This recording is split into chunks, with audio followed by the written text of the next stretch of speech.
Using the online databases will yield you more information and more accurate information than most often a typical Google search can provide for you. Especially if you are looking for articles for a research paper, the online databases will give you a great deal of information and also get you closer to the material that you actually need without having to wade through too much material in the first place. If you click on the online databases link at the library webpage, you will see a page that provides you two different ways in which to look for different kinds of databases.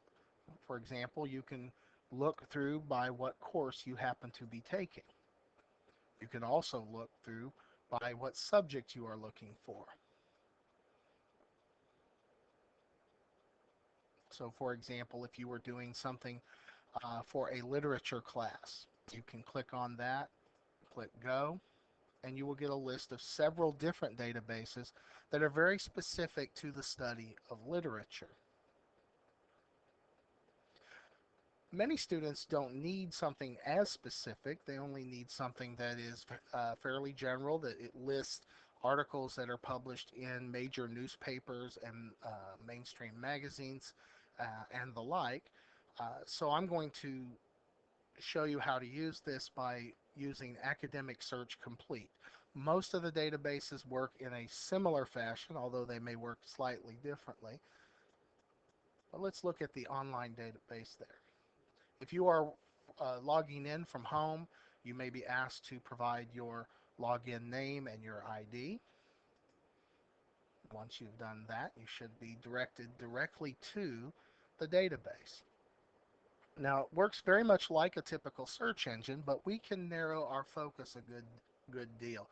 Let's say that, for example, we want to do a research project on depression. Type depression in the search engine, and you'll notice we just click search without any other parameters designed.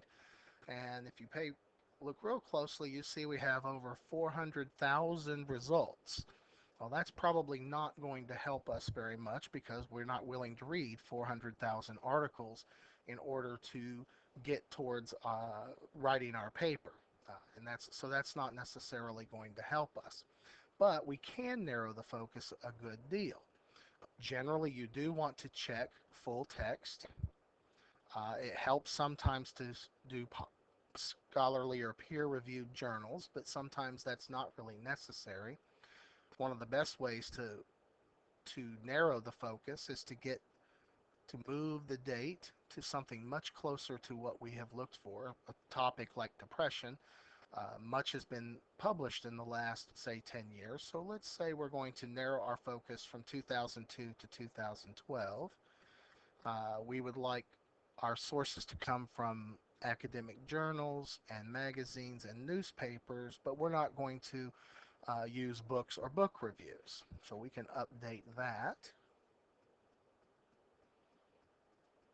And you'll notice that we've still got a good deal there. Let's see if we can fix the focus there.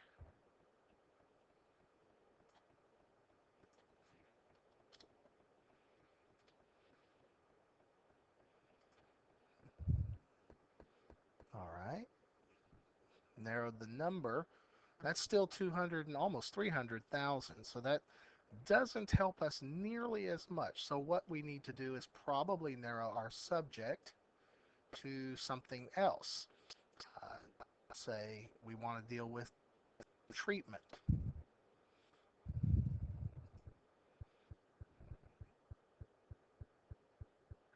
Now we're down to 4,000 of our text. So we can do start with that. We can change our options about what's relevant.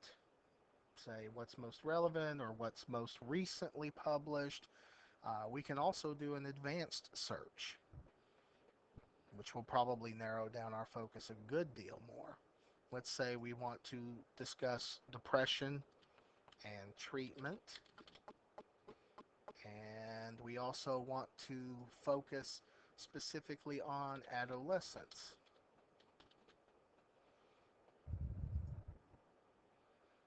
Remember, we still want a full text. We would like publications in periodicals, newspapers. That'll probably help. We can say we want to focus only on English. That way we don't get a lot of articles we can't read. We want, we can even change the kind of article that we want. Let's say we want an editorial or we want a case study. I'm going to choose editorial just to make that easy.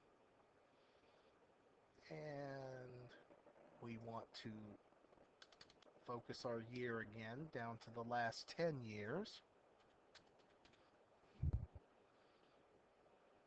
Okay, so we'll click search and see what we come up with. Aha, now we only have 88 results, which is still a great many, but it's a little bit easier for us to weed through. Then what we can do is learn about the articles that we are interested in. We can click on the link itself, which should give us some information. One of the things that you have in terms of information when you click the blue link is you should have the subject terms.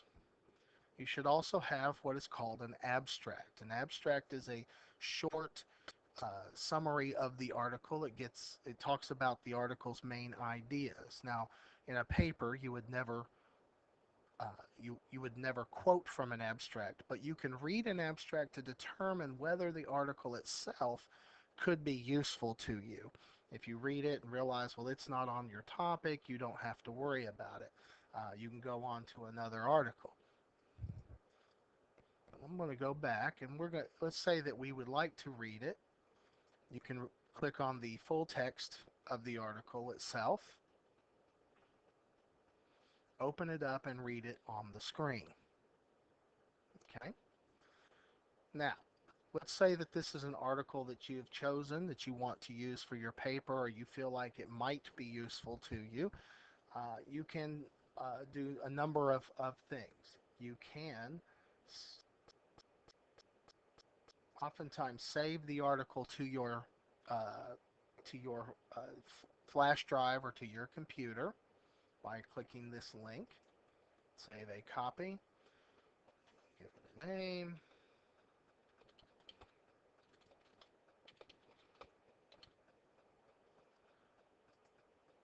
and there you go. You can also, of course, print the article out. Keep in mind, if you're printing on the campus, you may have several pages to do so. One of the most effective ways to use the article later is to email that article to yourself. You click the link over here on the side that looks like an envelope. You give it your email address.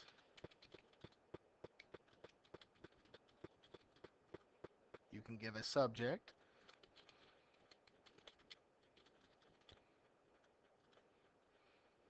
You don't need to put comments or whichever if you don't like. You can also change the citation format to fit whichever citation format you use in a particular class. For example, in English, we typically use MLA. And merely click the send button and it will be sent to your email and you can open up that at your own time and also go back to your list of articles and continue to read.